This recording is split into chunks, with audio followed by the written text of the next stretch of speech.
Olá, está no ar o nosso TV Câmara Entrevista. Por a pauta será a energia solar e outras alternativas de energias renováveis que são utilizadas no nosso país. Certamente é um tema que interessa muito a todos nós. E para falar justamente sobre esse assunto, estamos recebendo hoje nos estúdios da TV Câmara o Hélio Barcelos. Ele que é mestre em tecnologia de materiais e processos industriais. Então, Hélio, seja muito bem-vindo ao nosso programa, tudo bem? Olá, tudo bem? Muito obrigado pela oportunidade. Eu venho fazendo pesquisa desde 2010 na área de energias renováveis, né? A gente pode falar ao decorrer do programa todas elas, mas eu quero começar com a GD, Gestão Distribuída, que é energia solar, onde você instala nos telhados, você faz usinas, esse tipo de situação que você injeta na rede, porque envolve legislação. Então, eu vou esclarecer para o público o marco legal da energia renovável hoje, como está, porque a gente está no momento de transição, certo? Então, a ANEEL, ela fez a regulamentação pela normativa 482 de 2012, na época, autorizando consumidores a colocar sistema fotovoltaico em suas residências e montar também usinas, até 75 kW. Nesse período, tá, ano passado, 2021, desculpa, entrou a PL 5829, regulamentada pela ANEEL e o Bolsonaro. Na época, nós fomos a Brasília, onde, lá em Brasília, o já deputado federal, nosso aqui do Rio Grande do Sul, Lucas Redecker, junto com o deputado federal Lafayette, estavam nos ajudando, são integradores e pesquisadores, a não deixar a ANEEL taxar a energia solar. Então, o Jair Bolsonaro assinou até final desse ano, início de 2023, se não me engano, dia 7 de janeiro, entra a Lei 14.300 da ANEEL, entre taxar a TUSD, que é as linhas de transmissões, mais a taxa das concessionárias em 15% e depois de um período mais 15% a taxação solar, certo? Então nós conseguimos a prorrogação, nós porque integradores, inclui nosso colega aqui também, e pesquisadores, né? E então nós fomos a Brasília, nós fomos em, digamos assim, carreta, fomos ver o MIRD. Inclusive eu montei uma estação que nós montamos lá na Fevale, no gramado do lado do Senado, funcionando sem energia nenhuma. Então nós conseguimos o adiamento com essa PL 5829 de 2021 para até 2022. Só que qual a situação de hoje? Hoje a ANEEL simplesmente ela empurrou a Lei 14.300 100% de taxa, não respeitando aquelas regras que nós tínhamos acordado com os deputados na época de ser fracionado esse aumento. Então hoje a situação está um impasse. Se prorroga por mais um ano ou se fraciona esse cobramento, mas houve uma votação há 2 semanas atrás, se eu não me engano, mas tivemos mais de 240 votos ou 220 votos a favor da prorrogação. Está em análise, vamos ver o que acontece. O que vem acontecendo até então no mercado brasileiro, tá? Porque o marco legal da GD, da gestão distribuída, tá? é justamente essa transição da normativa 482 para 14.300. Esse é o marco legal que regulariza e começa a taxar. Como é que funcionava antes? O consumidor, ele era dividido em monofásico, trifásico, bifásico, certo? Cada um tinha uma faixa de desconto, certo? Atingindo até 95%, dependendo das taxas que tem. Então, nós estamos no Brasil nessa situação hoje.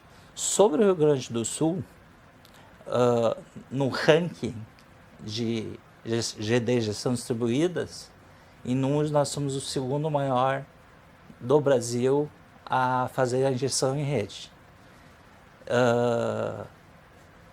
Isso eu cito usinas e residências, tá? Mas pode ser que esses dados nós podemos chegar em primeiro, acho que nosso colega tem mais informação aqui, para explicar melhor.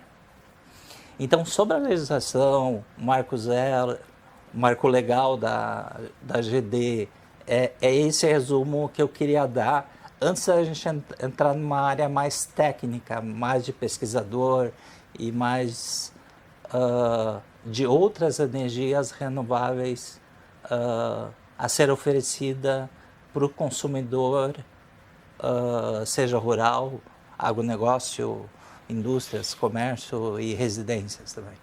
Perfeito, Hélio. Agora, para a gente também colocar na nossa entrevista, na nossa participação aqui, nosso outro convidado, especialista em energias renováveis, o João Pedro Demore. Primeiramente, João Pedro, seja muito bem-vindo ao TV Câmara Entrevista. E já começo lhe perguntando também, para manter o debate sobre a legislação, não só a legislação federal, quais as diferenças entre as legislações, seja a nível estadual ou municipal, como você tem acompanhado essa situação referente à energia solar e outras energias renováveis? Sim, tá ótimo. Obrigado pelo convite, Matheus e a TV Câmara, né? Acho que é super importante estar trazendo esse assunto à tona. O professor Hélio trouxe aqui um histórico de quem participou por dentro dessa transição regulatória, né? E isso é bem importante da população entender, porque isso está muito em alta. E a transição regulatória, ao nosso ver, ela evolui junto com a evolução do mercado, junto com a evolução das tecnologias, junto com a inserção das energias renováveis no mercado.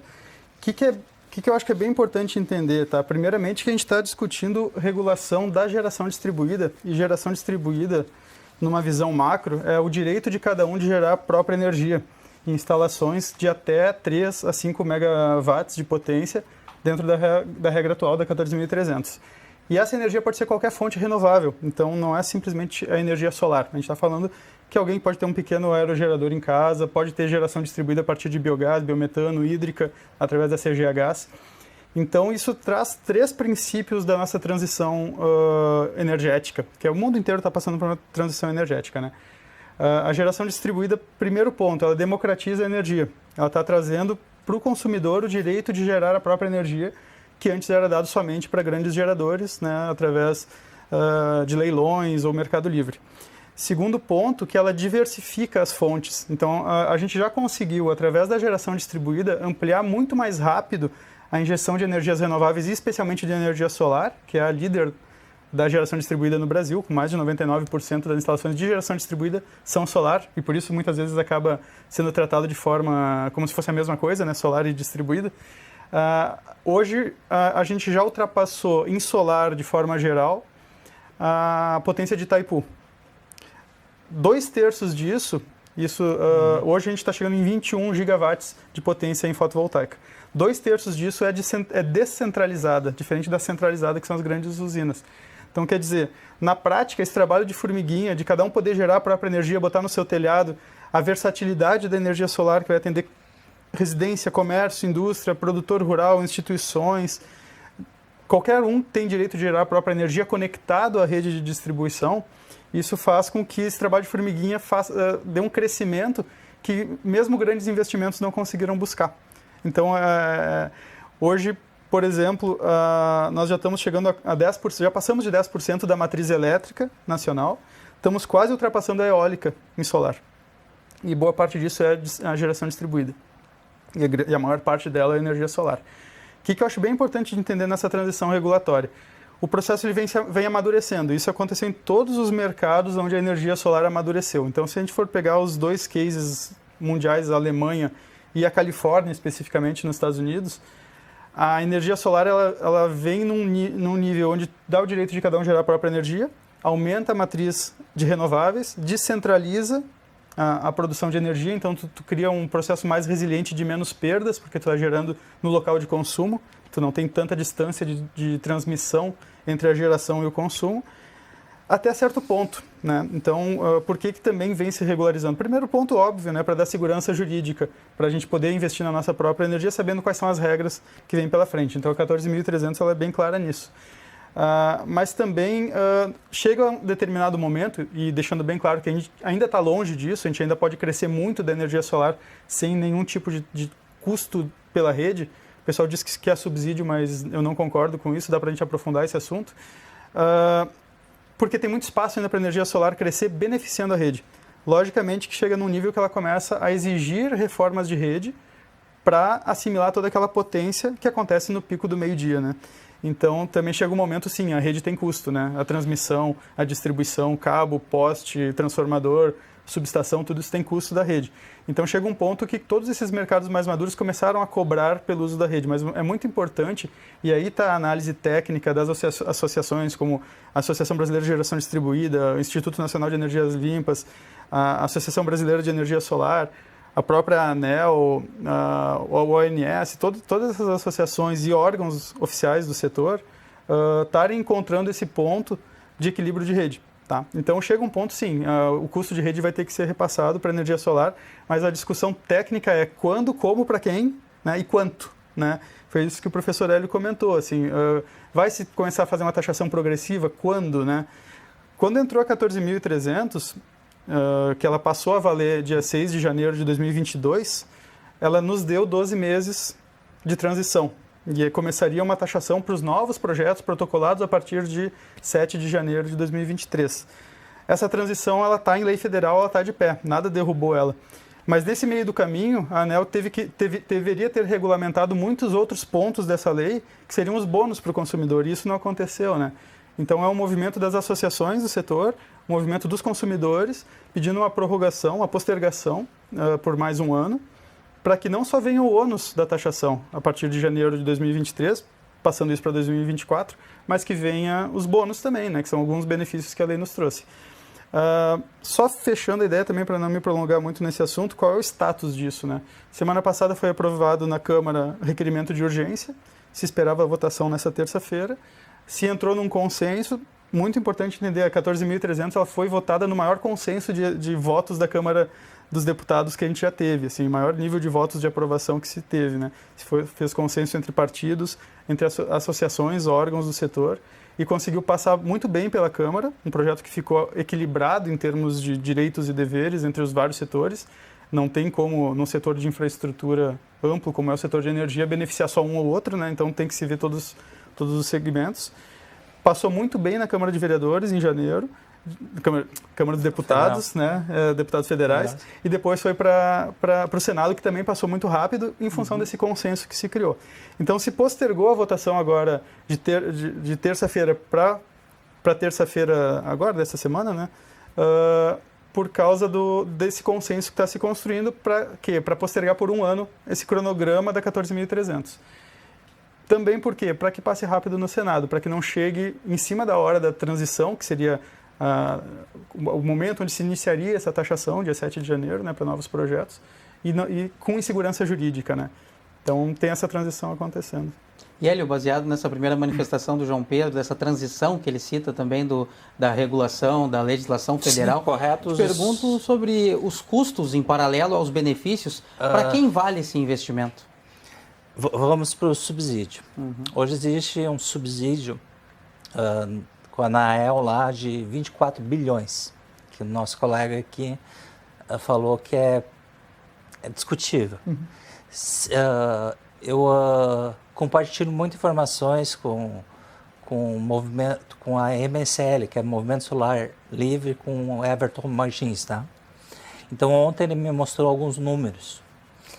Se a gente usasse todos esses benefícios que que é gerado de subsídio para energia, sobrava para cada consumidor brasileiro R$ 133 de energia solar para cada brasileiro. E não é isso que está acontecendo. E aonde está todo esse dinheiro? Isso não é justificado, isso não é prestado contas. Então, existe.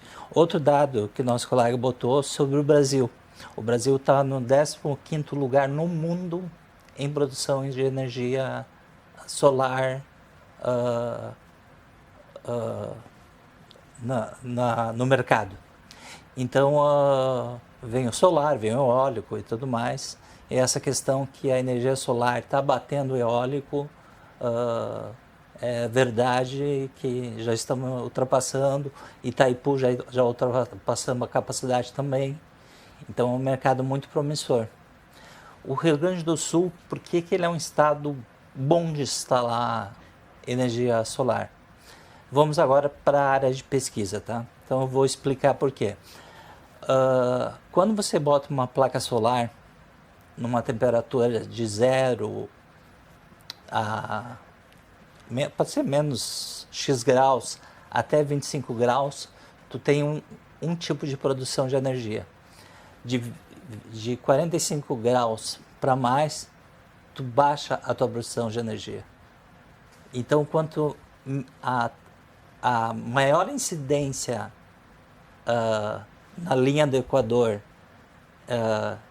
de frio, melhora a produção energética, porque na realidade a energia solar não é exatamente o sol, é o raio UV que captura a intensidade em moléculas, que elas fazem uma espécie de agitação interna. Desculpa lhe interromper, Hélio, mas é bastante curioso essa sua informação. Eu, como leigo, desconhecedor, não sou especialista no assunto, fico surpreso ao saber que a incidência da energia é maior, a maior produção é coincidência do frio e dos raios UV e não da alta temperatura, é isso? Quanto maior o calor, pior a produção. Por quê? Agora eu vou entrar como pesquisador, tá? Existe uma eficiência aí de 23% a 36% uma placa solar, tá? O que define essa eficiência? É o silício. O silício, ele trabalha com gaps, que são buracos proibidos. Então, ele tem, por exemplo, um buraco em cada silício, em cada célula. Cada quadradinho preto ou azul que você vê na placa solar do silício, ele existe esse gap. Então, quando ele está em 25 graus, ele está exatamente nos buracos certos para fazer a agitação das moléculas para gerar a energia. Quando ele está a 45 graus, ele fica tão espremido que ele não tem esse poder de energia de liberar tanta eficiência quanto deveria. Então, por isso que o Rio Grande do Sul se compara até à Alemanha em termos de geração de energia renovável. Agora, João Pedro, tu falaste antes que qualquer um poderia instalar uma placa solar, né? Falando então do Rio Grande do Sul, como estão os custos para a instalação de energia solar aqui? É possível passar alguns dados atualizados? Claro, claro. Trazendo, assim, primeiramente falando um pouco do Rio Grande do Sul, para ver por que isso, né? O que está acontecendo. Complementando um pouquinho só o que o professor Hélio trouxe, hoje, para ter uma ideia, o lugar mais eficiente do Brasil a se gerar energia solar é o norte de Minas, porque é uma área alta, com uma irradiação solar tropical, o equivalente à Bahia, né? Só que fresca, né? Com menos calor, por causa da altitude, né? Então, de fato, a conversão lá, ela é recorde no país, né? Então, quando tu associa esses dois fatores, né? Uma temperatura amena com uma irradiação alta, é fantástico, né? O Rio Grande do Sul, ele não é ruim, né? Como muitas pessoas podem imaginar, que aqui no Sul tem uma nebulosidade mais intensa e tudo mais, mas é muito melhor do que vários lugares do mundo. A pior região do Brasil é a Serra de Santa Catarina, em função não só da latitude, mas da nebulosidade por causa da questão orogênica, né? Aquela questão de chuvas, coincidência de ventos que vem do litoral e bate na Serra de Santa Catarina, tem uma nebulosidade maior. Mas trazendo para o Rio Grande do Sul, uma questão que a gente começou a trazer esses dados já no Fórum Gaúcho de Energia Solar, que aconteceu em Bento Gonçalves em 2019. O Rio Grande do Sul, na nossa análise na época, né, não era o estado de maior conversão, né? não era o estado de maior PIB do Brasil, não era o estado que tinha a tarifa mais alta. Tudo isso são fatores que ajudam a energia solar. Tarifa alta dá um payback mais rápido, né? O PIB ajuda o pessoal a investir. Nós não tínhamos as melhores linhas de crédito, isso mudou depois com o tempo, mas na época não tinha. Ainda assim, o Rio Grande do Sul estava em segundo lugar do Brasil, só após Minas e depois do Rio Grande do Sul, São Paulo, em número de instalações e potência de instalação. Porém, quando a gente pondera isso pela população, o Rio Grande do Sul se torna primeiro com margem em cima de Minas ainda. Então, assim, a adesão do gaúcho à energia solar foi muito alta. E isso, o que é? As residências, em número, é absurdamente maior do que os outros, né? Em potência, aí o comercial é maior. Comércio, pequeno, médio comércio, redes comerciais, pequenos comércios que têm grande consumo, muitas vezes, né? Como os mercados médios que têm refrigeração, climatização. Depois entra a indústria está cada vez mais aderindo, não só no modelo de geração distribuída no mercado regulado, mas também no mercado livre, então tu consegue compatibilizar as duas soluções de forma muito interessante. Então, de acordo com o tamanho do projeto, de acordo com o tipo de cliente, de acordo com a forma que esse cliente compra energia da rede, tu tem diferentes retornos do investimento. A gente considera que todos são viáveis, mas vai depender muito da leitura de viabilidade de cada um, né? Mas pegando, por exemplo, hoje uma instalação residencial, comercial média, ela retorna um investimento em torno de 4 anos. 4 anos e meio, dependendo da situação, né? Considerando que a gente está falando de equipamentos que têm garantias longas, garantias de 20 anos. A gente trabalha com inversores hoje, por exemplo, que a garantia é 20 anos. Painéis com 25 a 30 anos de garantia, né? Até um equívoco de mercado dizer que isso é vida útil, não é? Isso é garantia, vida útil pode ser bem mais longa que isso, né?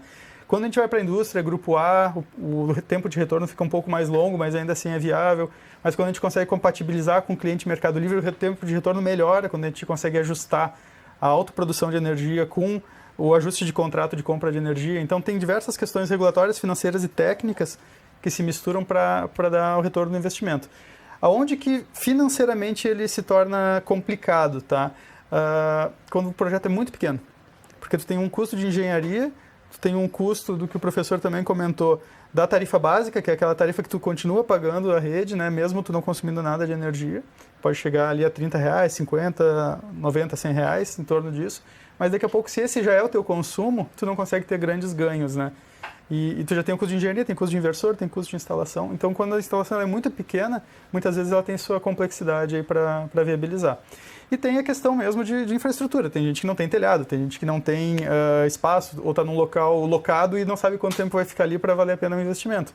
Então, aí entram outras modalidades, né? Como é um modelo de energia por assinatura, geração compartilhada, onde tu consorcia clientes para usar daquela energia de uma usina, por exemplo. Então, assim, a solar é a energia mais versátil que tem hoje para geração própria de energia, até por isso ela é a número 1 hoje na geração distribuída, né? Pegando essa sua última manifestação de falar que a energia solar é a mais versátil, pergunto para o Hélio, que a gente tinha comentado antes já sobre legislação e também da energia solar ter superado, estar superando a energia eólica, né, percentualmente falando aqui no nosso país. Pergunto então, a energia solar ainda é vista como a energia do futuro, a melhor alternativa para os próximos anos? Cientificamente eu vejo que sim, tá? Mas eu tenho estudado e inclusive o meu trabalho de pesquisa quando eu me formei no mestrado foi a indústria 4.0 e fazer equipamentos brasileiros para ser fornecido aqui na região. Porque hoje a maioria é importado da Suíça, da China. Da China, 90 e poucos % dos equipamentos vêm de lá. E, então, essa é a questão de você ter uma paridade entre a tecnologia nacional, a internacional. E a tua pergunta era sobre por que a solar está superando a eólica. Eu acho que eles vão se equivaler com o tempo, porque nós temos... Vão dominar o mercado. Nós temos uma faixa de litoral enorme, são mais de 3.000 ou 4.000 quilômetros de extensão, com capacidade de botar energia eólica. Aqui no Rio Grande do Sul nós temos a região ali de Osório, Capão da Canoa ali, que é uma região privilegiada, e tem a outra região boa para o eólico seria em Uruguaiana, porque tu tem que ter uma certa velocidade de vento para acionar uma turbina, senão ela fica parada. Então, por esse motivo que o solar é recomendado, porque o solar está constantemente gerando sol e chuva. Chuva ele gera 10%, mas ainda gera, como eu falei, se você está caminhando na praia, o tempo está nublado. Nós, que somos mais claros, assim, digamos assim, para ter um comparativo do raio UV, eu estou falando isso de... Nós somos mais claro, não é comparativo com raça, tá? Você se queima, você nota que você fica mais vermelho, mais sensível. Então, é esses 10% que você se queima do raio UV que gera energia. E mesmo tempo nublado, eu estou gerando energia. Mas se está nublado e não tem vento, não tem geração com eólico. Então, essa é a comparação. Perfeito. Então a gente encerra esse nosso primeiro bloco, essa manifestação do professor Hélio Barcelos. Também recebemos hoje aqui o João Pedro Demore, são nossos dois especialistas em energias renováveis que estão participando desse TV Câmara Entrevista. A gente já volta para darmos continuidade ao nosso programa. Não saia daí, continue ligado na programação da TV Câmara.